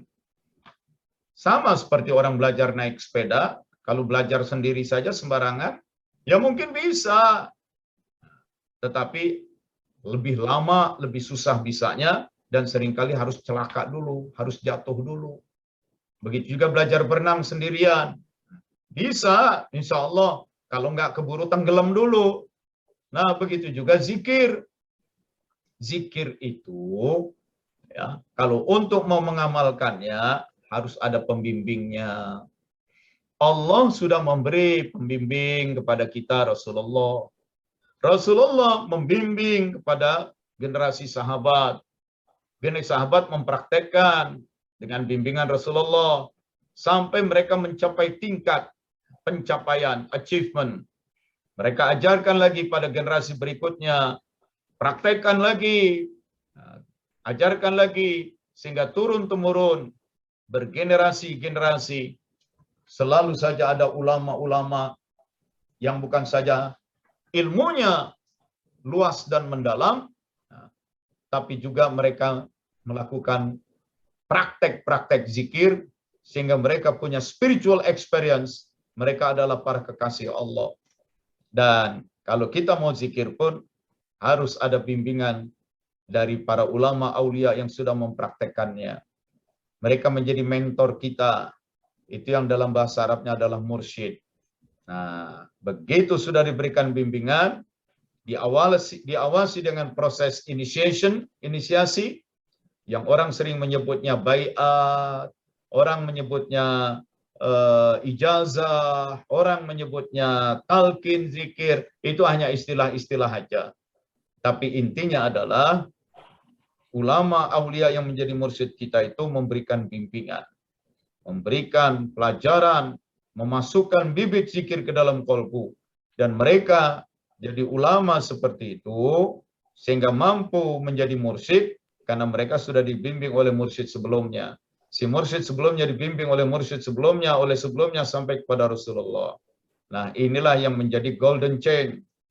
Dan mereka adalah rangkaian orang-orang yang disebut aulia, para kekasih Allah. Wala in sa'alani la'utiyanna, kata Allah. Kalau ada di antara mereka berdoa kepadaku, pasti aku kabulkan. Dan mereka mendoakan kita, ya Allah ini muridku. Ya Allah ini muridku. Kalaupun ada kesalahan, tutupi dengan kelebihan yang ada padaku. Padaku. pada kami, kelebihan yang ada pada kami. Maka dengan barokah doa-doa mereka itu, Allah jadi memberikan rahmat kepada kita, maghfirah. Kalau Allah sudah berikan rahmat maghfirah kepada kita, mudahlah kita untuk mendekat kepada Dia. Kalau tanpa ada rahmat dari Allah, kita langsung tanpa ada pembimbing, tanpa ada rahmat dari Allah, langsung saja berusaha mendekat kepada Allah, langsung berusaha mendekat kepada Allah, ini susah. Karena sekuat apapun ibadah kita ingin mendekat kepada Allah, kalau Allah tidak ridho untuk didekati oleh kita, kalau Allah tidak berkehendak untuk didekati oleh kita, nggak ada artinya. Maka kita harapkan ridho dan rahmat, kita harapkan kehendak, dengan bimbingan ridho dan rahmat Allah, dengan kehendak yang Allah tanamkan pada diri kita, maka kita mendekat kepada Allah pun jadi mudah. Begitu. Ya. Ustaz Itang, silakan dilanjut. Terima kasih Pak Kiai. Berarti manfaatnya luar biasa jika kita Allah dan tarekah Pak Kiai ya. Dengan terbiasa kita mengucapkan la ilaha illallah, ruh kita waktu nanti diambil bisa mengucapkan Pak Kiai ya dengan tujuan la ilaha illallah. Silakan Pak Riza ingin bertanya langsung Pak Kiai. Ya, ada pertanyaan tuh di kolom chat. Ya, mau langsung bicara, silakan. Assalamualaikum warahmatullahi wabarakatuh. Waalaikumsalam. Bang Wafiuddin, Farizal. Ya, silakan. Ya, saya ingin menanyakan yang pertama teknik tadi untuk agar kita merasakan kalimat la ilaha illallah lebih kuat melalui teknis yang tadi pembacaan. Apakah itu sama juga atau mirip dengan teknik afirmasi di dalam dunia psikologi dalam membangun optimisme di alam bawah sadar seperti yang dilakukan di dalam dunia psikologi ya. Yang kedua, ya bagaimana dengan pandangan bahwa dengan adanya zikir yang mengucap dengan bersuara, ada pandangan yang tentang ayat bahwa Allah Maha mendengar, tidak perlu mengeraskan, bahkan kritik dari mereka ketika ada orang yang mempraktekkan la ilaha illallah sampai kondisinya seperti tidak sadar gitu loh, bahkan menggelepar-gelepar, bahkan dianggap itu menjadi tuduhan yang sesat kepada orang yang menjalankan itu dari kelompok sufi buat mereka. Nah, itu bagaimana pendapat Ustadz tentang itu, Ustadz? Oke. Yang pertama, saya mau membahas siapa itu yang bertanya di kolom chat itu. Ada 3 Pak Kiai. Surat yang bertanya tentang surat Al-Isra ayat 85. Dari Mas Dodi Ermawan, dia Ya. bertanya, Assalamualaikum Ustadz, materinya bagus banget, mohon izin bertanya. Berbicara mengenai ruh, Allah Subhanahu wa taala berfirman dalam surah Al-Isra ayat 85 yang artinya dan mereka bertanya kepadamu tentang ruh. Katakanlah, ruh itu termasuk urusan Tuhanku dan tidaklah kamu diberi pengetahuan kecuali sedikit. Oke. Saya akan munculkan dulu di layar ya.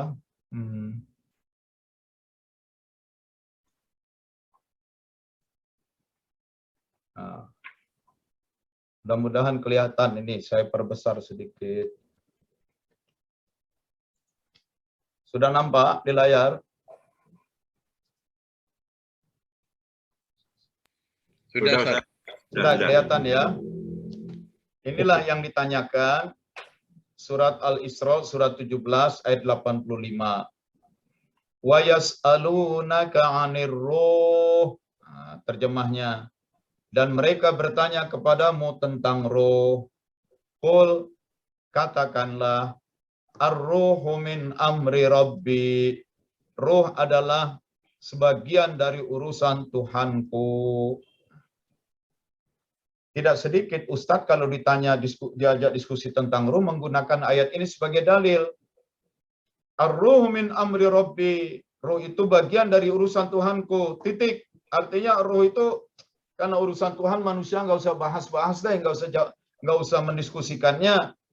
Nah, itu kalau sampai sepotong itu. Tapi ayatnya bersambung. Wa ma utitu minal ilmi, dan tidaklah kamu diberikan sebagian ilmunya, ilmu tentang ruh, illa qalila, kecuali sedikit. Nah, jadi jangan diartikan tidak boleh membahas tentang ruh karena ruh urusan Tuhan. Karena manusia sudah diberikan ilmu tentang ruh. Jadi apabila mendiskusikannya, membahasnya sepanjang berdasarkan ilmu yang diberikan oleh Allah, boleh. Mana ilmu yang Allah berikan, ilmu tentang ruh? Di Al-Quran banyak ayat-ayat tentang ruh. Yang dari tadi kita bahas itu juga mengutip ayat-ayat, mengutip hadis-hadis. Jadi apabila berdasarkan ayat dan hadis, kita bahas tentang ruh dengan berpatokan pada ayat dan hadis itu tidak terlarang. Illa qalila. Tapi kamu nggak bisa tahu pemahaman tentang ruh secara lengkap, sempurna. Karena yang diberikan kepada kamu qalila, sedikit. Betul.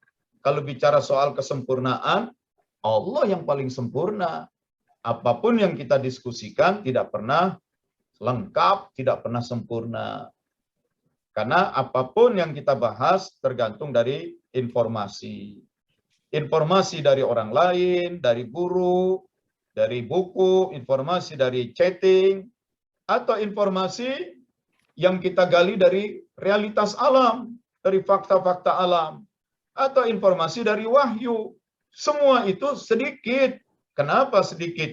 Karena Allah pemahamannya, ilmunya lebih luas dari semua itu. Tapi dengan yang sedikit itu kita sudah boleh mendiskusikan, membentuk pemahaman-pemahaman. Tapi untuk mengatakan inilah pemahaman yang paling benar sempurna, tidak boleh. Karena yang diberikan kepada kamu itu sedikit. Al-haqq mir rabbik. Kebenaran yang hakiki milik Tuhanmu. Jadi perbincangan tentang ruh jangan dilarang, jangan dihentikan, jangan tidak bolehkan. Karena katanya ruh itu urusan Tuhan. Tidak, ada ilmunya. Tapi sehebat-hebat ilmu itu harus bersumber dari Quran dan hadis. Dan itu pun tetap saja tidak memberikan pemahaman yang lengkap dan sempurna. Itu. Nah, sekarang saya masuk pada pertanyaan yang barusan. Ada pertanyaan bahwa zikir itu tidak boleh diucapkan, tidak boleh disuarakan. Itu. Nah, ini biasanya dijadikan dalil bahwa zikir tidak boleh disuarakan. Surat Al-A'raf. Kelihatan ya di layar ya. Surat 7. Belum. Masih lama. Selama berarti jalan-jalan dulu nih ayat nih. Sinyalnya muter dulu ya. Sudah nampak? Belum pakai. Belum juga? Belum.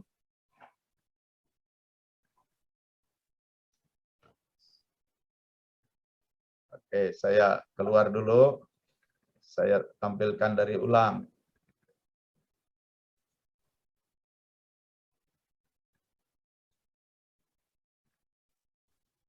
Nah, kalau sekarang udah kelihatan belum? Kelihatan. Ya. Sudah ya? Ya. Nah, ini surat Al-A'raf, surat 7, ayat 205. Wadhkur rabbaka, dan zikirkan Tuhanmu. Fi nafsika, di dalam dirimu. Tadarru'an, dengan rasa rendah. Wa khifatan, dengan rasa takut. Waduna, dan tanpa.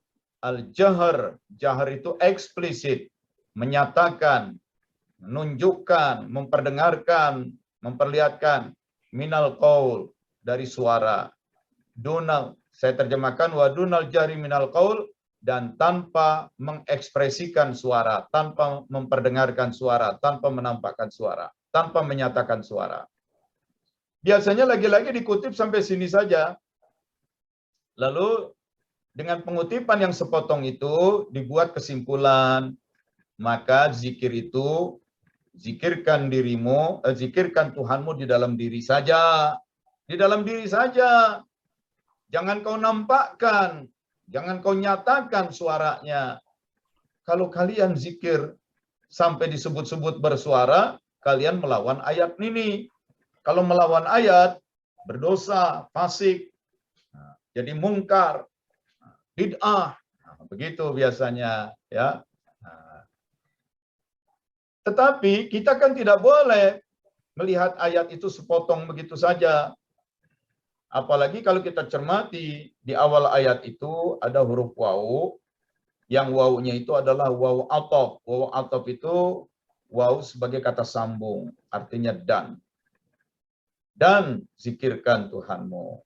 Dan. Kalau suatu kalimat diawali dengan dan, berarti itu tidak berdiri sendiri. Itu adalah sambungan. Harus lihat, harus tengok ayat sebelumnya. Kalau tadi 204, sekarang kita tengok 205. 205, wa, dan juga. Ya berarti mundur lagi lah ke belakang, ke 203. Tapi sampai 204 ini aja sebenarnya udah cukup juga pemahaman kita. Wa idza quri'al Qur'an, apabila sedang dibacakan Quran. Itu. Quran itu istilah lain, nama lain dari Quran adalah zikir. Contoh dalam surat Yasin. Wa ma 'allamnahu syi'ra, dan tidaklah kami mengajarkan kepadanya syair-syair. Wa ma yanbaghila, dan dia Muhammad itu tidak memerlukan syair.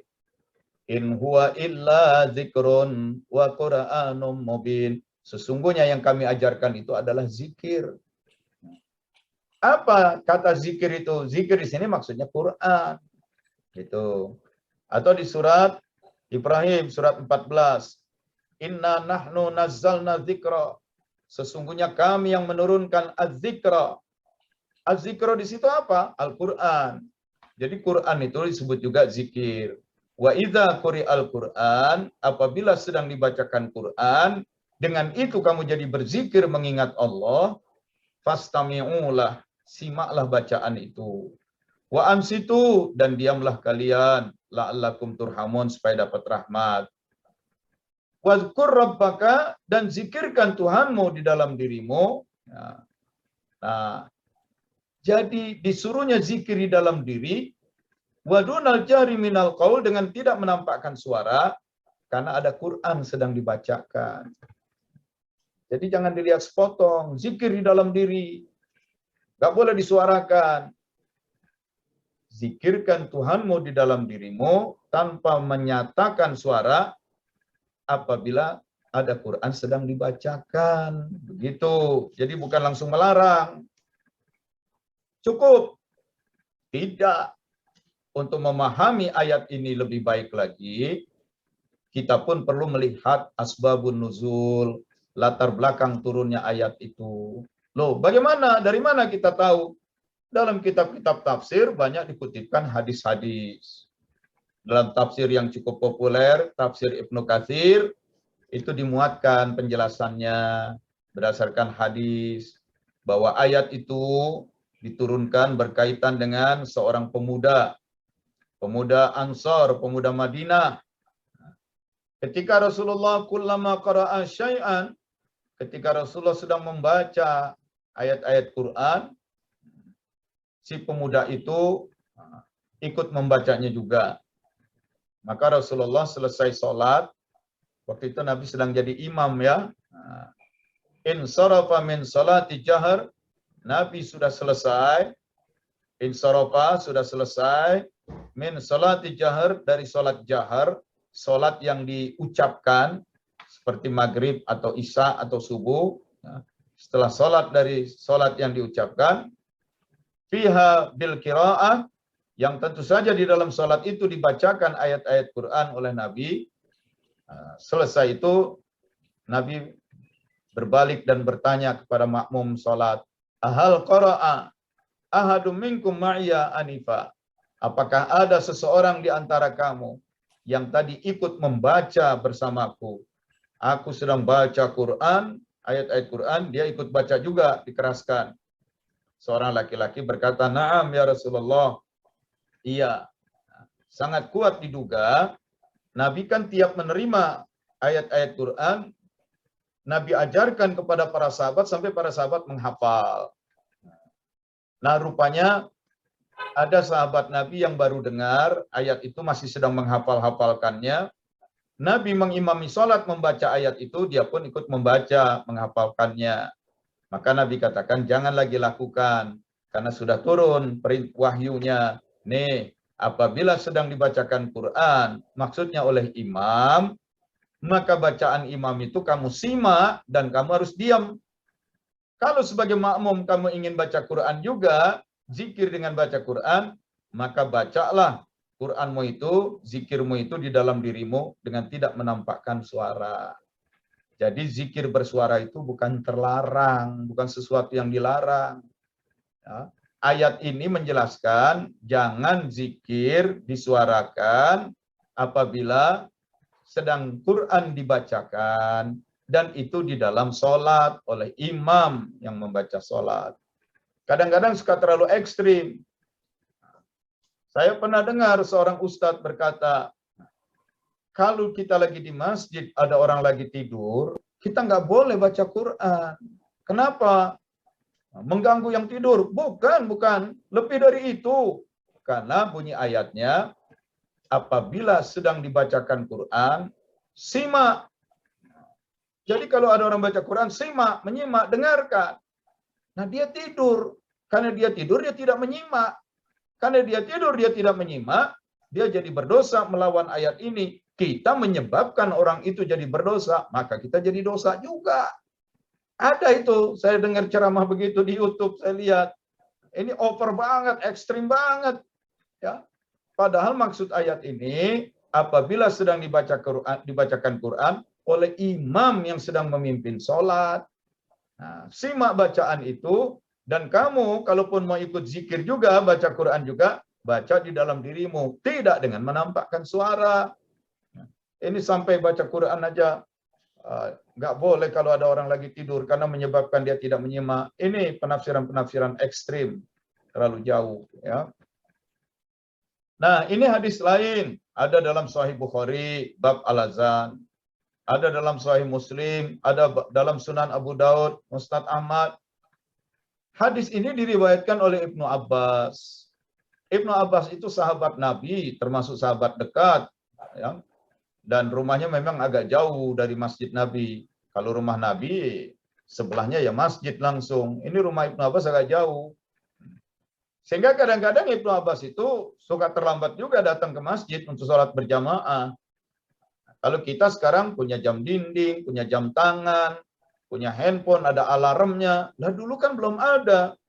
Jadi bagaimana orang mau sholat zuhur? Ya lihatlah ke langit. Matahari posisinya di mana. Nah, apa nggak kedengaran azan? Ya kalau jauh, azan nggak kedengaran. Belum ada speaker. Nah, jadi kata Ibnu Abbas, anna raf'as sauti bidzikri, raf'as sauti meningginya zikir, mengerasnya suara zikir, ya. Raf'as sauti bidzikri, meningginya suara zikir, mengerasnya suara zikir. Hina yansarifun nas, ketika orang sudah selesai, ketika orang sudah usai, minal maktubah, dari sholat maktubah, sholat fardu. Jadi meningginya suara zikir ketika orang selesai dari sholat fardu, kana ala ahdin Nabi SAW. Sungguh terjadi di zaman Nabi. Kenapa? Karena para sahabat Nabi dulu di zaman Nabi masih hidup, selesai sholat berzikir. Dan zikirnya itu disuarakan. Dan zikir bersuara itu rame-rame. Maka dari jauh kedengaran suaranya meninggi. Nah, lalu kata Ibnu Abbas lagi, ya, kuntu a'lamu idzan sarafu bidzalika, dan aku jadi tahu bahwa mereka sudah selesai dari sholat fardu itu, idza sami'tu, ketika ku dengar zikir itu, zikir yang dilakukan beramai-ramai itu kedengeran. Nah, hadis-hadis ini menjelaskan zikir dengan bersuara itu tidak terlarang, begitu. Kemudian kalau zikir itu sudah disuarakan, dilakukan dengan intens. Ya, apapun kalau dilakukan dengan intens, manusia itu akan mengalami keterlibatan totalitas dirinya. Anda baca buku sambil setel musik, Anda tidak intens mendengar suara musik. Tapi kalau Anda fokus mendengar suara musik dengan intensitas, dengan totalitas diri, maka diri Anda akan merespon musik itu. dengan anggukan kepala, dengan ketukan tangan, dengan goyangan badan, itu wajar. Begitu juga zikir. Kalau zikirnya masih pakai pikiran, ya la ilaha illallah, la ilaha illallah, la ilaha illallah. Tapi kalau zikirnya sudah melibatkan totalitas, la ilaha illallah, la ilaha illallah. Lihat saya ini. Bergerak kepala, la ilaha illallah, la ilaha illallah, la ilaha illallah. Bagaimana kalau makin cepat? La ilaha illallah, la ilaha illallah, la ilaha illallah, la ilaha illallah, la ilaha illallah, la ilaha illallah. Itu wajar saja. Karena intensitas zikir yang tinggi. Tapi bisa jadi saking larutnya dia dalam perasaan, dalam kesadaran, maka lepas sama sekali kontrol kognitifnya. Begitu terlepas kontrol kognitifnya, reaksi saraf dan otot itu menjadi di luar kontrol. Oh, itu pernah saya praktekkan itu. Orang zikir, suruh zikir, oh itu berputar, jungkir, balik, gelinding, itu wajar. Nah, disitulah saya katakan tadi, dalam proses zikir pun perlu ada mentor, ada mursyid, supaya tidak terjadi seperti itu. Itu dokter-dokter bedah saja dalam ketika sedang koes menjadi asisten bedah itu diawasi oleh dokter ahli. Itu para pemain musik pun, para atlet pun diawasi oleh para ahlinya. Karena saking intensnya itu bisa melakukan, bisa lepas kendali diri. Nah, kemudian berguling-guling segala macam. Nah, nanti itu jadi mengundang fitnah, ya, apalagi orang yang nggak suka sama zikir. Nah, kesempatan nih, dapat nih bukti, dapat nih amunisi untuk menyerang orang yang suka berzikir. Apalagi orang yang nggak suka tarekat, kesempatan lah ini dapat amunisi untuk menyerang orang bertarekat, bertasawuf. Masalahnya, problemnya dia tidak ada proses pembimbingan, begitu, ya. Nah, kemudian bisa nggak gila? Ya bisa jadi gila, itu, ya. Nah, jadi kalau ada orang zikir sampai melakukan gerakan-gerakan hilang kesadaran itu 3 hal. 1, memang dia intensif dalam zikirnya dan lepas kendali kognitifnya sama sekali, karena apalagi tanpa pembimbing, itu bisa jadi kemungkinan nomor 1. Kemungkinan nomor 2, bisa jadi itu semua dibuat-buat. Karena dia ingin menunjukkan, nih zikir gue ini udah total. Jadi memang dibuat-buat. Saya berpengalaman berapa ya? 26 tahun lah membimbing zikir. Nah, itu ada memang yang dibuat-buat. Dari gerakan-gerakan biasa sampai gerakannya jadi joget, itu ada kok. Saya ketawain aja, setelah selesai baru kita tegur, ngapain lu sampai joget-joget begitu. Nggak perlu kok, nggak harus sampai kayak gitu, over. Malu deh dia. Besok-besok zikir nggak pakai joget-joget, nggak pakai gerakan. Jadi bisa jadi memang saking intensnya out of control. Yang kedua, bisa jadi itu adalah overacting. Itu. Bisa jadi juga yang ketiga, itu karena terjadi cosletting. Dia zikirnya apa? Dia zikirnya kepengen kaya, zikirnya kepengen dapat jodoh. Nah, begitu kuat dan keyakinannya karena dijanjikan kalau kau amalkan zikir ini kau kaya, kau dapat jodoh, penuh harap, realitas nggak terwujud. Cosletting itu, begitu. Pernah saya jumpai orang macam itu juga. Nah, begitu ya. Jadi sepanjang zikir itu berdasarkan penjelasan ada dan bimbingan para guru itu aman, begitu ya. Karena itu harus ada mursyidnya, gitu. Ya, ini Pak Kiai. Ada pertanyaan dari Amalia, silakan Dini. Tadi udah resen. Iya, tadi saya resen. Sebenarnya saya tuh mau tanya tentang zikir Pak Kiai. Sebenarnya itu zikir itu yang biasa dipraktekkan secara umum setelah sholat kan hanya, kalau saya kan cuman subhanallah, terus alhamdulillah, Allahu Akbar, itu kan 33 kali gitu ya Pak. Kalau saya setaunya awalnya tuh gitu Pak, zikir tuh. Tapi setelah saya tahu alamat surat Pak, di situ ada tambahan la ilaha illallah. Jadi subhanallah, walhamdulillah, wala ilaha illallah, wallahu akbar, lalu ada tambahan la haula wala quwata illa billah. Nah, itu juga 100 kali malah. Nah, saya mau tanya aja sama Pak Kiai, sebenarnya buat khususnya jemaah wanita yang umum dilakukan di rumah itu Pak, itu zikirnya seperti apa Pak? Itu aja Pak. Oke. Terima kasih Pak Kiai. Di dalam kitab atau buku Al-Azkar, buku zikir, itu banyak sekali dimuatkan hadis-hadis Nabi menjelaskan zikir ini, zikir habis sholat tuh banyak macam-macam, ya. Lalu ada sekelompok orang miskin lah datang, ya Rasulullah, enak kali lah itu orang-orang kaya. Dengan kekayaannya mereka bisa bersedekah, mereka bisa berkorban, tapi mereka juga bisa qiyamul lail, bisa berpuasa seperti kami. Lah kami yang orang miskin, puasa bisa, sholat bisa, sedekah nggak bisa. Berikanlah kepadaku sesuatu yang kalau aku lakukan, aku bisa mengalahkan ibadahnya para orang kaya itu.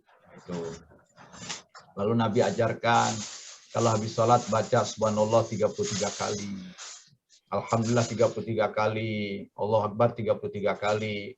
Maka orang-orang miskin itu mengamalkannya. Tiap habis sholat subhanallah, subhanallah, subhanallah. Dengan semangat. Ini menyebabkan di mata Allah lebih unggul dari orang kaya. Tapi lama-kelamaan orang-orang kaya yang melihat, ini orang kan termasuk dekat dengan Nabi. Dia melakukan itu, Nabi tahu, Nabi lihat, nggak ditegur oleh Nabi. Karena nggak ditegur berarti boleh. Maka orang-orang kaya pun ikut juga zikir subhanallah, subhanallah, alhamdulillah, alhamdulillah, Allahu Akbar. Nah, orang miskin ngadu lagi, ya Rasulullah, kami melakukan zikir itu untuk mengalahkan ibadahnya orang kaya. Sekarang mereka ikut juga. Lalu apa lagi yang harus kami perbuat supaya kami bisa dapat pahala lebih banyak? Ya ini kan orang-orang awam, disangka itu surga itu, pahala banyak itu karena frekuensi, karena berbanyak-banyak. Lupa. Suatu ibadah itu bisa bernilai tinggi selain karena banyak frekuensinya, juga karena intensitasnya. Ada orang yang setelah latihan, dengan satu kali saja, tapi intensitas tinggi, misalnya, La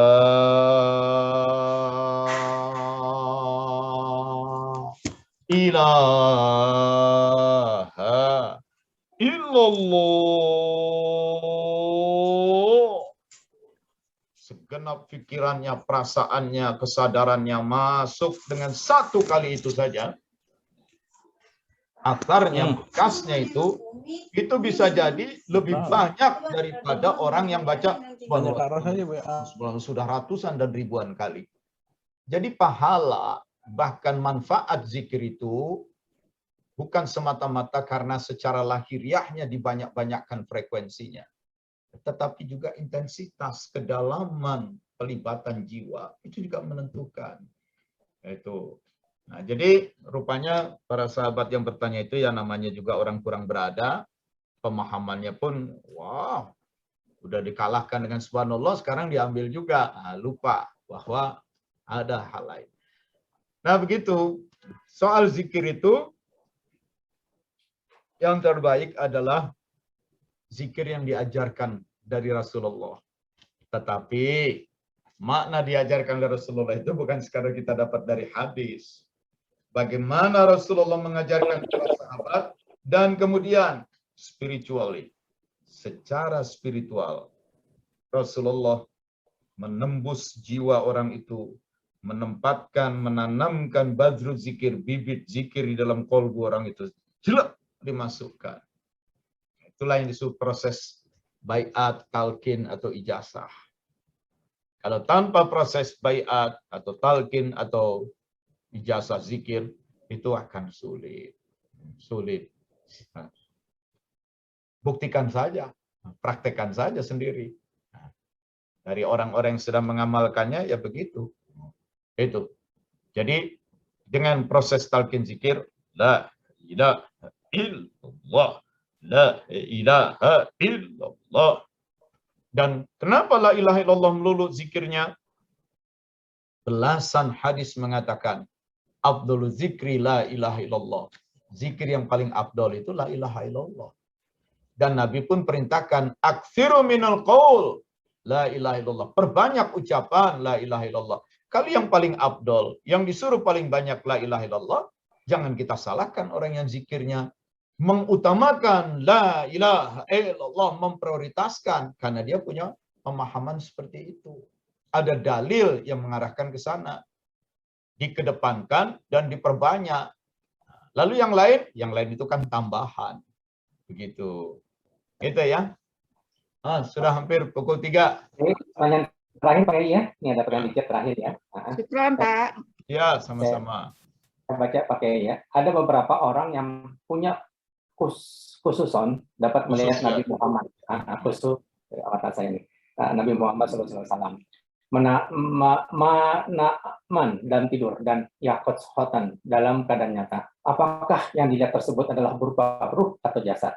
Lalu kedua, apa perbedaan antara hilm dan ru'yah? Apakah setiap orang bisa mengalami ru'yah dalam tidur? Ya.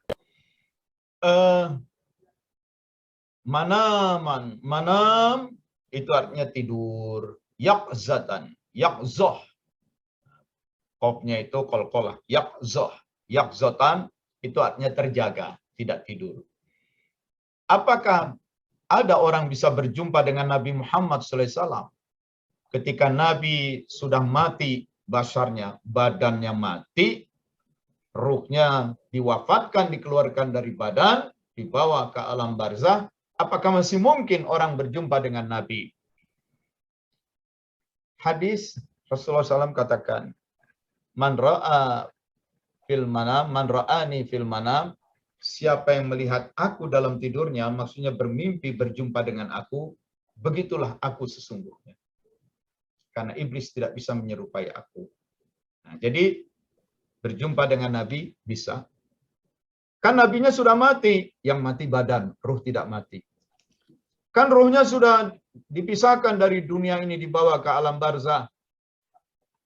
Ruh yang sudah dibawa ke alam barzah pun masih bisa ke bumi lagi dengan kehendak Allah, dengan izin Allah. Apakah mungkin roh-roh itu dikembalikan lagi ke muka bumi? Oh, sangat mungkin. Sangat mungkin. Ketika Nabi dalam perjalanan Isra Mi'raj, summa dakhaltu Baitul Maqdis, kata Nabi, lalu aku masuk ke Baitul Maqdis, yang kita sebut Masjid Al-Aqsa. Begitu aku masuk ke Baitul Maqdis, fajama'a li al-anbiya, datanglah bergabung denganku para nabi-nabi terdahulu, nabi-nabi lain. Loh, kan nabi-nabi terdahulu udah pada mati. Yang mati bashar, badan. Arwah tidak mati. Roh itu satu. Kalau banyak roh itu namanya arwah. Arwah tidak mati. Arwah di alam sudah keluar dari dunia, keluar dari tubuh, alam fisik, di alam barzah. Tapi dengan kehendak Allah, hadir lagi ke bumi. Bergabung dengan Nabi di Baitul Maqdis. Lalu sholat berjamaah, fa'ammahum, dan aku mengimami mereka. Jadi intinya, ruh itu, orang yang badannya sudah mati, ruhnya dibawa ke alam barzah, dan ruh-ruh yang baik memiliki keleluasaan dan kenikmatan yang luar biasa. Kalau ruhnya ruh jahat, ya repot dia, lagi repot menghadapi macam-macam pertanggungjawaban. Tapi untuk ruh-ruh yang baik, setelah mati badannya pun, dia memiliki keleluasaan. Dan Allah bisa menghadirkannya lagi ke muka bumi. Apakah itu pada Nabi saja? Tidak, orang biasa pun bisa terjadi. Maka Nabi katakan, apabila seseorang datang ke kuburan, terutama kuburan orang yang dikenalnya, lalu dia ucapkan salam, saat itu juga ruh dikembalikan ke lokasi kuburnya itu. Dan itu ruh menjawab salam orang itu. Maka ziarah itu orang yang ziarah itu sedang didampingi oleh ruh yang sedang diziarahi. Nah, jadi mungkin berjumpa dengan Nabi, mungkin dalam keadaan tidur, mana aman dengan mimpi, bisa. Karena ketika badan kita tidur pun, badan tidur, roh kita dikeluarkan, nggak ada kesulitan roh jumpa dengan roh. Bagaimana dengan yakzatan, menjumpai Nabi dalam keadaan dia tidak tidur, terjaga, itu pun mungkin. Dan itu merupakan sebuah spiritual experience, pengalaman spiritual tersendiri. Sangat banyak kejadian seperti itu. Tapi kan itu subjektif, Pak. Betul. Yang namanya pengalaman spiritual itu subjektif. Tidak bisa dibuktikan secara empirik, karena tidak bisa diulang untuk diukur secara nyata. Subjektif. Tapi ketika subjektif, orang jumlah banyak, dan sumber-sumbernya terpercaya, itu jadi mutawatir. Bukan karena subjektif lalu diabaikan, subjektif tapi melibatkan orang banyak. Dan semua mengalami kesamaan. Dan orang-orang itu adalah orang-orang yang layak dipercaya. Karena buat dia pun kalau tidak percaya, apa kepentingannya juga? Malah rugi, berdusta. Hangus itu amal perbuatannya yang lain karena dia berdusta. Jadi itu pengalaman spiritual yang bisa dipercaya. Itu. Apakah yang dilihat tersebut berupa ruh atau jasad? Ya pasti ruh. Loh, kalau ruh bagaimana melihatnya? Ya memang nggak perlu mata. Karena itu mata melek atau mata merem ya tetap bisa kelihatan, nggak jadi masalah. Karena kelihatannya bukan mata. Orang bergerombol berlima, yang satu melihat, yang empat nggak lihat, ya memang. Karena memang sesungguhnya yang dilihat itu adalah dimensi rohaniah. Penglihatannya bukan dengan mata kepala. Maka matanya dimeremin tetap kelihatan. Apa perbedaan yang kedua? Apa perbedaan antara hilm dan ru'yah? Nah, kalau ru'yah itu berasal dari kata ro'a. Ro'a itu melihat secara visual. Jadi ada visualisasinya. Ada visualisasinya. Oh begitu. Apakah matanya merem atau matanya melek? Apakah dia terjaga, tidak sedang tidur atau dia sedang tidur? Tapi terjadi visualisasi. Itu ru'yah. Tetapi kalau hilm, tidak perlu ada visualisasi. Tapi dia masuk ke dalam rasa saja. Tiba-tiba masuk saja ke dalam rasa. Begitu. Bagaimana dengan mimpi? Dalam sebuah hadis Nabi katakan, mimpi itu salah satu bentuk dari 46. 46 apa?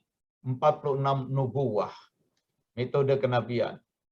Allah berbicara dengan para nabi, menyampaikan wahyu, menyampaikan petunjuk melalui 46 cara. Salah satu caranya adalah dengan mimpi. Nabi Ibrahim mendapat arahan dari Allah menyembelih anaknya, itu melalui mimpi dan lain-lain. Juga Nabi Yusuf. Maka untuk orang-orang yang soleh, mau tidur dia berwudu dulu, dia berzikir, maka zikir itu masuk ke dalam ruhnya, lalu badannya tidur, badan tidur, plek, ruhnya kan tidak tidur, terus dalam zikir. Apalagi badannya sudah wudu dulu. Maka orang-orang seperti ini tetap bisa menangkap pesan-pesan dari Allah. Kalau pesan itu, tiba-tiba pesan itu menjadi terterima, terfahami, tertangkap begitu saja, terasakan begitu saja, itu hilm. Tapi ada pesan dalam bentuk visualisasi. Nah, itu ru'yah. Demikian. Terima kasih Pak Kiai. Ya. Waktu sudah menunjukkan hampir menuju asar Pak Kiai ya. Sebelum kita terima kasih sekali jazakallahu khairan kepada Pak Kiai Hawinul Sakam. Semoga kita bisa nanti bertemu dengan offline Pak Kiai ya untuk dibimbing dengan dia la ilaha illallah dan tarikahnya. Ya. Sebelum tutup silakan Pak Kiai untuk meminta penutupan dengan doa. A'udzu billahi minasyaitonir rajim. Bismillahirrahmanirrahim. Astaghfirullahalazim, astaghfirullahalazim, astaghfiruka ya dzal jalali wal ikram. Amin. Alhamdulillahi rabbil alamin. Wassalatu wassalamu ala rasulihil karim wa ala alihi wa sahbihi ajma'in wa man tabi'ahum ila yaumiddin. Ya Allah, ya Tuhan kami, ampunilah semua dosa dan kesalahan kami. Amin. Maafkanlah segala dusta dan khianat, perbuatan jahat dan maksiat yang pernah telanjur kami perbuat. Ya Amin. Allah, ustur uyubana, tutuplah segala aib kami. Tutuplah segala cacat kami. Tutuplah segala celak dan kekurangan kami, ya Allah. Jangan Engkau Amin. nampakkan aib-aib kami kepada pihak lain. Tak sanggup kami menampakkan. Rabbana zalamna anfusana wa ilan taghfir lana wa tarhamna lanakunanna minal khasirin. Ya Allah, ya Tuhan kami, seringkali kami berbuat zalim terhadap diri kami sendiri, sehingga menimbulkan akibat yang tidak menyenangkan, menjadi bahaya. Bukan Engkau yang jahat, kami yang sering zalim terhadap diri sendiri. Karena itu ampuni kami, ya Allah, sayangi kami. Amin. Kalau Engkau tidak menyayangi, Engkau tidak mengampuni kami, pastilah kami menjadi orang yang rugi. Alaika tawakkalna ya Allah, kepadamulah kami berserah diri. Padamu kami berserah diri, ya Allah, terimalah penyerahan diri ini. Penyerahan diri ini, ya Allah, terima dengan segala kekurangannya, terima dengan segala apa adanya. Masukkan kami dalam pelukan rahmat dan perlindungan-Mu. Dan bila saatnya sudah tiba, ya Allah, bila pun sudah tiba saatnya Engkau memanggil kami, berikanlah kepada kami kematian yang mudah dan indah. Jauhkan kami kematian yang menyusahkan dan menghinakan. Ya Allah biha, ya Allah biha, ya Allah bihusnil khatimah. Wa tasimu bihablillah. Wa sallallahu ala sayyidina Muhammadin wa ala alihi wa sahbihi ajmain walhamdulillahi rabbil alamin. Amin. Ini ada juga nama-nama siapa, ada Yoka Sudarbo, rajin juga Yoka ikut ngaji ya. Iya Bang. Selamat deh. Ada namanya lagi nih terlihat Indrayati Motik, apanya Faisal Motik nih. Kakaknya ini motif apa? Adik, kalau nggak salah adiknya Faisal Motik. Adiknya Oh, Pak. adiknya. Adiknya, Pak. Ya. Saya hampir nggak pernah ketemu, tapi dengan Faisalnya ya kawan akrab lah dulu di Rizka juga. Iya deh. Alhamdulillah. Baik. Iya. Oke, sudah selesai. Terima. Ini Pak, ada Pak Amsar Allen Perdatam. Pak Amsar ini. Ada Amsar Allen Perdatam. Pak Amsar ini pengurus Masjid Al Mubarak juga di Rawamangun, sama-sama dengan saya itu. Ya, rupanya jauh kita berjalan, bepergian, ujung-ujungnya ketemu juga di pengajian. Mudah-mudahan kumpullah di surga semua. Amin. Pamit semuanya. Terima kasih. Ya, Assalamualaikum warahmatullahi wabarakatuh. Waalaikumsalam warahmatullahi wabarakatuh. Jazakallah khairan Pak Kiai. Jazakallah khairan katsiran Pak Ustaz. Terima kasih banyak Mas Ita. Terima kasih Mas Itang dan kakak-kakak yang lain. Jazakallah khairan katsiran Itang dan kawan-kawan. Mohon maaf lahir dan batin. Yoga bedaan ya.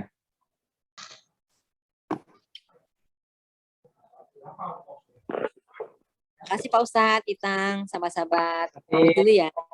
Ya. Assalamualaikum. Makasih Itang, makasih teman-teman.